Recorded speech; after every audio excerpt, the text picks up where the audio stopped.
अंतरिक्ष की ऊंचाइयों को छूना हो या फिर आवाज से भी तेज रफ्तार से उड़ना। ये ख्याली कितना रोमांचक है। और इन सब के पीछे होती है एक अविश्वसनीय शक्ति, इंजनों की शक्ति। बिल्कुल। आज हमारे पास जो स्रोत हैं, उनके जरिए हम इन्हीं शक्तिशाली मशीनों, खासकर रॉकेट और उनसे जुड़े इंजनों की दुनिया की एक, कह सकते हैं, गहरी पड़ताल करेंगे। हाँ, ये काफी दिलचस्प होने वाला है। हाँ, इन स्रोतों में रॉकेट इंजन कैसे काम करते हैं, उनकी अलग अलग किस्में क्या हैं, और वो जो जेट इंजन होते हैं हवाई जहाज में, उनसे क्यों और कैसे अलग हैं, इस पर काफी जानकारी है। साथ ही हम रैमजेट, स्क्रैमजेट और क्रायोजेनिक इंजन जैसी जो एकदम मॉडर्न तकनीकें हैं, उन पर भी नजर डालेंगे। ये भविष्य की उड़ान और अंतरिक्ष यात्रा को परिभाषित कर रही हैं। सही कहा। तो चलिए इस जानकारी के पिटारे को खोलते हैं और समझते हैं कि ये अद्भुत मशीनें कैसे अंतरिक्ष यात्रा और हमारी रक्षा क्षमताओं को संभव बनाती है। और कोशिश रहेगी कि इन जटिल चीजों को आसान भाषा में समझें। हाँ, बिल्कुल। और ये भी जानेंगे कि भारत इस महत्वपूर्ण क्षेत्र में कहाँ खड़ा है। तो शुरुआत करते हैं सबसे बुनियादी सवाल से। एक रॉकेट इंजन आखिर काम कैसे करता है? इसका जो मूल सिद्धांत है वो क्या है? देखिए, इसका आधार है न्यूटन का गति का तीसरा नियम। अच्छा, एक्शन रिएक्शन वाला। हाँ, वही हर क्रिया की समान और विपरीत प्रतिक्रिया होती है।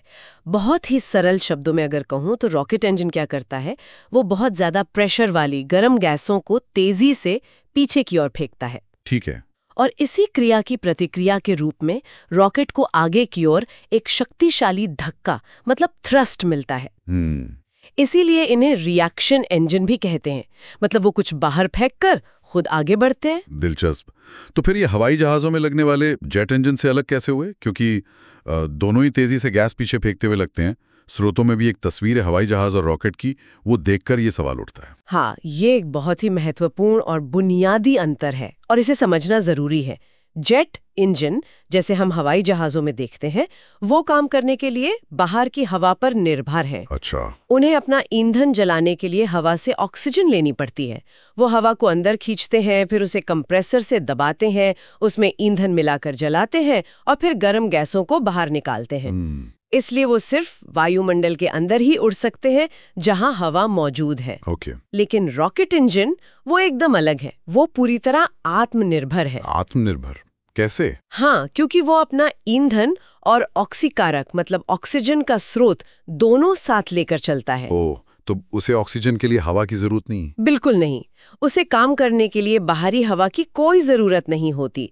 और यही वो खासियत है जो उसे अंतरिक्ष के वैक्यूम में, जहां हवा नहीं है, वहां भी काम करने लायक बनाती है। समझ गया। बनावट की बात करें तो बिना हवा खींचने वाले जटिल पुर्जों के रॉकेट इंजन जेट इंजन से सरल होते हैं। हालांकि ये बात भी है कि वो ईंधन के मामले में अक्सर कम कुशल होते हैं। अच्छा, तो मतलब रॉकेट अंतरिक्ष यात्रा के लिए आदर्श हैं क्योंकि वे अपनी सांस यानी ऑक्सीकारक साथ लेकर चलते हैं। ये बात साफ हुई। अब स्रोतों में कई तरह के रॉकेट इंजनों का जिक्र है। इनकी मुख्य किस्में कौन कौन सी हैं? बिल्कुल, इन्हें क्लासिफाई करने के कई तरीके हैं, पर सबसे आम तरीका उनके काम करने के तरीके और इस्तेमाल होने वाले ईंधन पर आधारित है। सबसे पहले और सबसे आम है रासायनिक रॉकेट इंजन। रासायनिक यानी केमिकल वाले? जी हाँ, जैसा नाम से ही जाहिर है, ये इंजन ईंधन और ऑक्सीकारक के बीच केमिकल रिएक्शन से पैदा हुई जबरदस्त गर्मी और गैसों का इस्तेमाल करके थ्रस्ट पैदा करते हैं।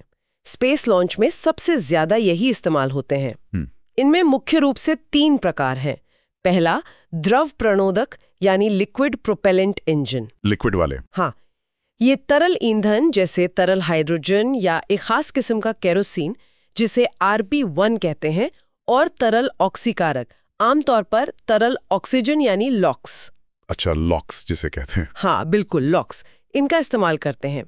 इनका सबसे बड़ा फायदा है कंट्रोल। इनके थ्रस्ट को कम ज्यादा किया जा सकता है, इंजन को बंद करके दोबारा चालू किया जा सकता है। अच्छा, तो ये बड़े रॉकेटों के मुख्य चरण और स्पेसक्राफ्ट में सटीक मूवमेंट के लिए बहुत उपयोगी हैं। ठीक है। दूसरा कौन सा है? दूसरा है ठोस प्रणोदक यानी सॉलिड प्रोपेलेंट इंजन। सॉलिड? जैसे इनमें ईंधन और ऑक्सीकारक पहले से ही ठोस रूप में मिले होते हैं। आप कह सकती हैं एक तरह से बारूद जैसा। ये बहुत शक्तिशाली, भरोसेमंद और बनाने में भी सरल होते हैं। अक्सर रॉकेट को जमीन से उठाने के लिए जो शुरुआती बूस्टर लगते हैं ना, उनमें इनका इस्तेमाल होता है। हाँ, वो साइड वाले बूस्टर। हाँ, लेकिन इनकी एक सीमा है। एक बार जलना शुरू हो गए तो इन्हें बंद या कंट्रोल नहीं किया जा सकता जब तक सारा ईंधन खत्म ना हो जाए। ओ, मतलब एक बार चालू तो चालू। बिल्कुल। और तीसरा है हाइब्रिड इंजन। ये ठोस ईंधन और तरल ऑक्सीकारक या कभी-कभी इसका उल्टा इस्तेमाल करते हैं। ये ठोस की सिंप्लिसिटी और लिक्विड के कंट्रोल के बीच का रास्ता निकालने की कोशिश करते हैं, हालांकि ये अभी उतने आम नहीं है। तो ये रासायनिक इंजन हुए जिनमें मतलब कंट्रोल और शक्ति के बीच एक तरह का चुनाव करना होता है। लेकिन जानकारी में कुछ एकदम अलग तरह के इंजनों का भी जिक्र है। इलेक्ट्रिक रॉकेट इंजन, ये कैसे काम करते हैं और कहाँ इस्तेमाल होते हैं? ये तो बिल्कुल साइंस फिक्शन जैसे लगते हैं। हाँ, ये वाकई में रासायनिक इंजनों से बहुत अलग है। थ्रस्ट के मामले में ये बहुत कमजोर होते हैं, शायद इतना ही धक्का देते हैं जितना एक कागज का वजन। क्या बात कर रही हैं, सिर्फ कागज जितना? हाँ, लेकिन इनकी खासियत है इनकी अविश्वसनीय ईंधन दक्षता। ये बहुत ही कम प्रोपेलेंट का इस्तेमाल करके महीनों या सालों तक लगातार हल्का धक्का दे सकते हैं। अरे वाह! ये बिजली का इस्तेमाल करते हैं, जैसे आयन थ्रस्टर। बिजली से प्रोपेलेंट गैस जैसे ज़ीनॉन के परमाणुओं को आयन बनाते हैं और फिर उन्हें इलेक्ट्रिक फील्ड से तेज गति देकर बाहर फेंकते हैं। अच्छा। हॉल इफेक्ट थ्रस्टर भी कुछ ऐसा ही करते हैं, प्लाज्मा यानी आयनित गैस को तेज करने के लिए। इनकी इसी धीमी लेकिन लगातार चलने की क्षमता के कारण ये गहरे अंतरिक्ष मिशनों के लिए एकदम सही है। जैसे मंगल या उससे भी आगे? बिल्कुल, जहां यान को ग्रहों तक पहुंचने में सालों लगते हैं और दिशा बनाए रखने या बदलने के लिए लंबे समय तक हल्के एक्सेलरेशन की जरूरत होती है। तो ये कमजोर जरूर है, पर अंतरिक्ष के मैराथन धावक हैं। और फिर परमाणु रॉकेट इंजन भी हैं। क्या ये सिर्फ कहानियों में हैं या हकीकत बनने के करीब हैं? परमाणु प्रणोदन में अपार संभावनाएं हैं, हालांकि ये अभी ज्यादातर विकास या प्रयोग के ही चरण में है। स्रोतों में 2 मुख्य आइडियाज का उल्लेख है। बताइए। पहला, परमाणु तापीय इंजन, जिसे न्यूक्लियर थर्मल रॉकेट या NTR कहते हैं। इसमें एक छोटा सा परमाणु रिएक्टर इस्तेमाल करके किसी प्रोपेलेंट, आमतौर पर हाइड्रोजन, को बहुत ज्यादा गर्म किया जाता है, फिर उसे नोजल से बाहर फेंका जाता है। सिद्धांत रूप में ये रासायनिक रॉकेटों से लगभग दुगने कुशल हो सकते हैं। सोचिए, मंगल जैसी जगहों की यात्रा का समय आधा हो सकता है। आधा? ये तो बहुत बड़ी बात है ना? दूसरा है परमाणु विद्युत प्रणोदन यानी न्यूक्लियर इलेक्ट्रिक प्रोपल्शन या NEP। यहाँ परमाणु रिएक्टर सीधे थ्रस्ट पैदा नहीं करता, बल्कि बिजली बनाता है। अच्छा, बिजली? हाँ, और इस बिजली से फिर इलेक्ट्रिक थ्रस्टर्स जैसे आयन इंजन चलाए जाते हैं। ये NTR से भी ज्यादा कुशल हो सकते हैं, लेकिन थ्रस्ट और भी कम होता है। तो ये तो और भी धीमी गति वाले हुए। हाँ, पर ये शायद सौर मंडल के बहुत दूर के ग्रहों या उससे भी आगे के मिशनों के लिए भविष्य में काम आ सकते हैं। ठीक है, तो रॉकेट इंजन हमें अंतरिक्ष की गहराइयों तक ले जाने का वादा करते हैं, लेकिन अगर हमें पृथ्वी के वायुमंडल के अंदर ही, हवा में ही अविश्वसनीय तेज गति चाहिए हो तो, जैसे सुपरसोनिक या हाइपरसोनिक मिसाइलों या विमानों के लिए, यहां रैमजेट और स्क्रैमजेट का नाम आता है।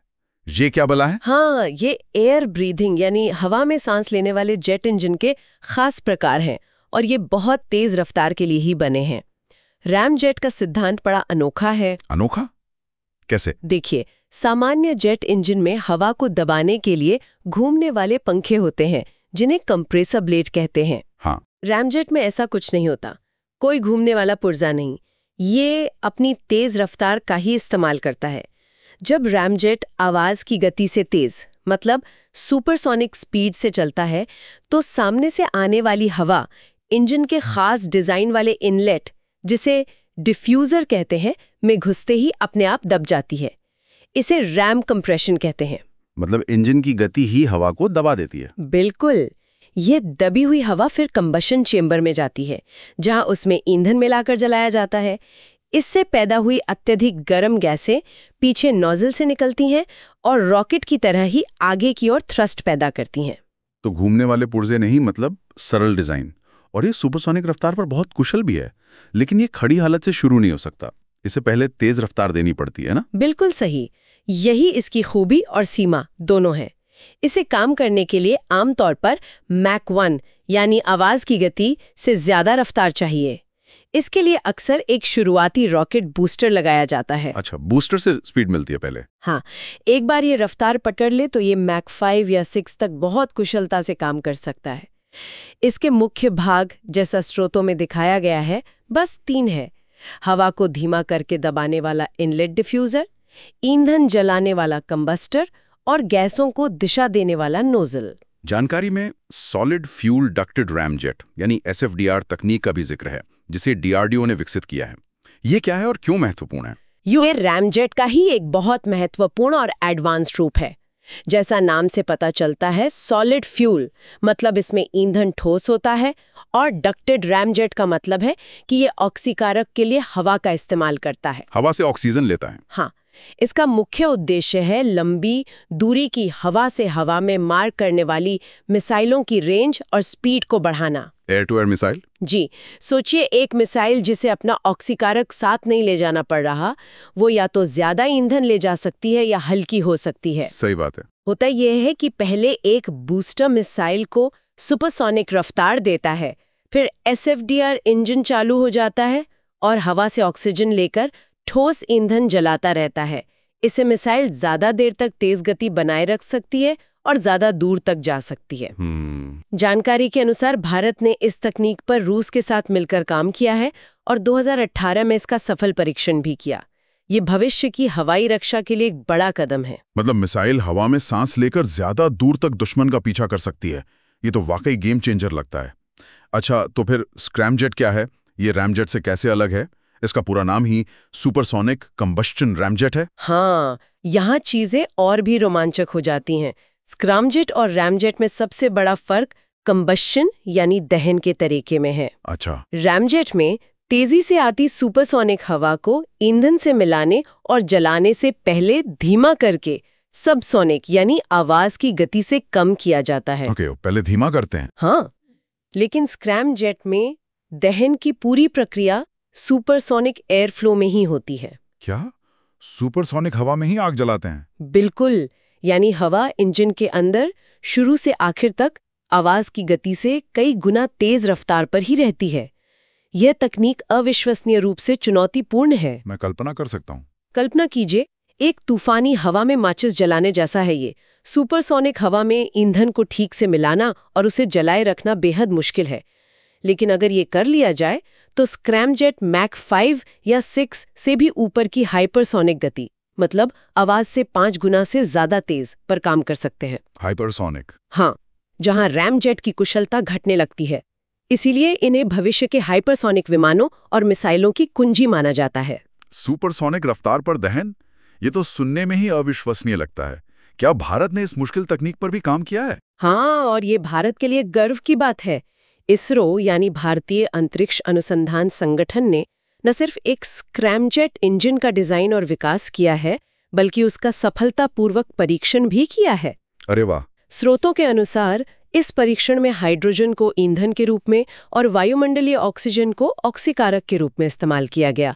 इसे मैक 6 यानी आवाज से 6 गुना तेज की हाइपरसोनिक गति पर टेस्ट किया गया। मैक 6? जी हाँ, इसके लिए एक साउंडिंग रॉकेट ATV यानी एडवांस टेक्नोलॉजी व्हीकल का उपयोग किया गया, जिसने पहले स्क्रैमजेट इंजन को जरूरी ऊंचाई और रफ्तार दी।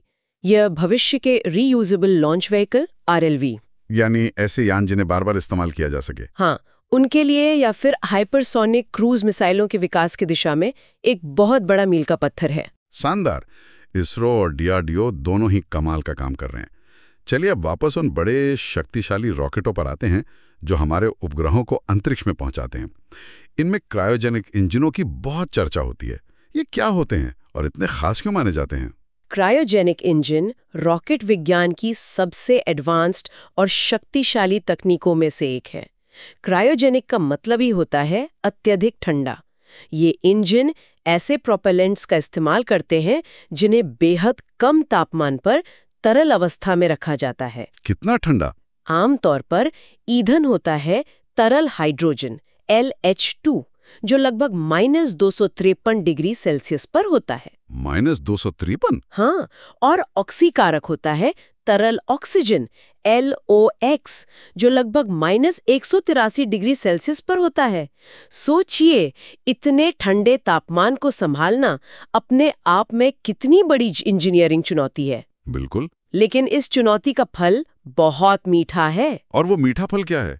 यानी इनका असली फायदा क्या है? ये असाधारण ऊर्जा दक्षता, तकनीकी भाषा में इसे विशिष्ट आवेग या स्पेसिफिक इम्पल्स। Specific impulse. हाँ, आसान शब्दों में समझें तो ये प्रति किलोग्राम प्रोपेलिन जलाने पर दूसरे रासायनिक रॉकेटों जैसे ठोस या सामान्य तरल ईंधन वाले के मुकाबले कहीं ज्यादा धक्का यानी थ्रस्ट पैदा करते हैं। मतलब ज्यादा पावरफुल। बिल्कुल। इसी उच्च दक्षता की वजह से क्रायोजेनिक इंजन वाले रॉकेट भारी भरकम उपग्रहों या अंतरिक्ष यानों को पृथ्वी की निचली कक्षा से उठाकर बहुत दूर की कक्षाओं जैसे भूतुल्यकाली स्थानांतरण कक्षा जीटीओ, हाँ सुना है। हाँ, या उससे भी आगे पहुंचाने में सक्षम होते हैं। भारत के लिए इस तकनीक में आत्मनिर्भरता हासिल करना एक बहुत बड़ी उपलब्धि रही है। इसरो का स्वदेशी C-20 इंजन एक शक्तिशाली क्रायोजेनिक इंजन है। यही इंजन भारत के बाहुबली रॉकेट LVM-3 जिसे पहले GSLV Mk3 कहते थे, हाँ, उसी के सबसे ऊपरी चरण C-25 को शक्ति देता है। इसी LVM-3 रॉकेट ने हमारे चंद्रयान-2 और ऐतिहासिक चंद्रयान-3 मिशनों को सफलतापूर्वक लॉन्च किया था। वाह, तो क्रायोजेनिक इंजन भारी सामान को दूर तक ले जाने के लिए जरूरी हैं। स्रोतों में एक और मिलते जुलते नाम का उल्लेख है, सेमी क्रायोजेनिक इंजन SCE-200। ये क्रायोजेनिक से कैसे अलग है और इसरो इस पर क्यों काम कर रहा है? ये क्रायोजेनिक तकनीक से ही जुड़ा एक और अहम विकास है। सेमी यानी आधा। सेमी क्रायोजेनिक इंजन में ऑक्सीकारक तो वही बेहद ठंडी तरल ऑक्सीजन LOX ही होती है। अच्छा। लेकिन ईंधन के रूप में अत्यधिक ठंडी यानी -253 डिग्री सेल्सियस वाली तरल हाइड्रोजन की जगह रिफाइंड केरोसिन, जिसे तकनीकी तौर पर RP1 कहते हैं, इस्तेमाल किया जाता है। इसरो के संस्करण का नाम इसरोसीन है। केरोसिन मतलब मिट्टी का तेल? हाँ, पर बहुत ज्यादा रिफाइंड। RP1 का फायदा यह है कि ये तरल हाइड्रोजन से कहीं ज्यादा सघन मतलब डेंस होता है। डेंस? और इसे सामान्य तापमान के करीब रखा जा सकता है। क्रायोजेनिक ठंड की जरूरत नहीं होती। इससे इसे स्टोर करना और संभालना बहुत आसान हो जाता है। हाँ, ये तो बड़ा फायदा है। और सघन होने का मतलब है कि उतने ही बड़े टैंक में ज्यादा ईंधन भरा जा सकता है। हालांकि ये शुद्ध क्रायोजेनिक LH2LOX जितना कुशल नहीं होता, पर ये पारंपरिक तरल इंजनों जैसे विकास इंजन या ठोस बूस्टरों से ज्यादा शक्तिशाली होता है। इसरो SCE-200 नाम का एक शक्तिशाली सेमी क्रायोजेनिक इंजन विकसित कर रहा है जो लगभग 200 टन का थ्रस्ट पैदा करेगा। 200 टन? जी। जानकारी के अनुसार इसे भविष्य में LVM-3 रॉकेट के निचले चरणों में इस्तेमाल करने की योजना है, जिससे रॉकेट की पेलोड क्षमता काफी बढ़ जाएगी। यानी हम और भी भारी उपग्रह लॉन्च कर पाएंगे या शायद लॉन्च की लागत कम कर सकेंगे। ये भी एक महत्वपूर्ण कदम लगता है। और अब तो सिर्फ सरकारी संगठन ही नहीं, निजी कंपनियां भी इस क्षेत्र में आ रही हैं। हैदराबाद की स्काई रूट एरोस्पेस के धवन-1 इंजन का भी जिक्र है। हाँ, और ये भारत के अंतरिक्ष इकोसिस्टम के लिए एक बेहद उत्साहजनक संकेत है। ये दिखाता है कि अब देश में प्राइवेट कंपनियां भी रॉकेट इंजन जैसी जटिल तकनीक विकसित करने में सक्षम हो रही हैं। बिल्कुल। स्काई रूट एरोस्पेस ने धवन-1 नाम का इंजन बनाकर उसका सफल परीक्षण किया है। ये भारत का पहला निजी तौर पर विकसित पूरी तरह से क्रायोजेनिक रॉकेट इंजन है। पहला प्राइवेट क्रायोजेनिक इंजन। हाँ, और इसमें एक और दिलचस्प बात है। यह पारंपरिक क्रायोजेनिक ईंधन LH2LOX की जगह LNG यानी तरलीकृत प्राकृतिक गैस, जो मुख्य रूप से मीथेन होती है, और LOX का उपयोग करता है। LNG ये नया है। हाँ, LNG को भविष्य का एक साफ, सस्ता और कुशल रॉकेट ईंधन माना जा रहा है। स्रोतों से ये भी पता चलता है कि इसे बनाने में 3D प्रिंटिंग और खास तरह के सुपर अलॉय जैसी आधुनिक तकनीकों का इस्तेमाल हुआ है। 3D प्रिंटिंग से रॉकेट इंजन? जी। इसे स्काईरूट के अपने विक्रम-2 रॉकेट के ऊपरी चरण के लिए डिजाइन किया गया है। ये निश्चित रूप से भारत में एक जीवंत निजी अंतरिक्ष उद्योग के उभरने का प्रमाण है। तो हमने आज इंजनों की दुनिया में एक अच्छी खासी यात्रा की। शुरुआत न्यूटन के तीसरे नियम और रॉकेट बनाम जेट के बुनियादी फर्क सीखी, जहां मुख्य बात ऑक्सीकारक साथ ले जाने की निकली। हाँ बिल्कुल। फिर हमने रासायनिक रॉकेटों के अलग अलग स्वाद देखे, लिक्विड, सॉलिड और हाइब्रिड, इलेक्ट्रिक और परमाणु प्रणोदन की भविष्य की संभावनाओं को भी समझा। इसके बाद हम वायुमंडल में लौटे और रैमजेट, डीआरडीओ के एसएफडीआर और इसरो के स्क्रैमजेट जैसी हवा में सांस लेने वाली तेज रफ्तार तकनीकों को जाना। जो वाकई कमाल की हैं। और अंत में हमने अंतरिक्ष प्रक्षेपण की रीढ़, शक्तिशाली क्रायोजेनिक और सेमी क्रायोजेनिक इंजनों पर नजर डाली, जिसमें इसरो की महारत के साथ साथ अब स्काईरूट जैसी निजी कंपनियों की दस्तक भी सुनाई दे रही है।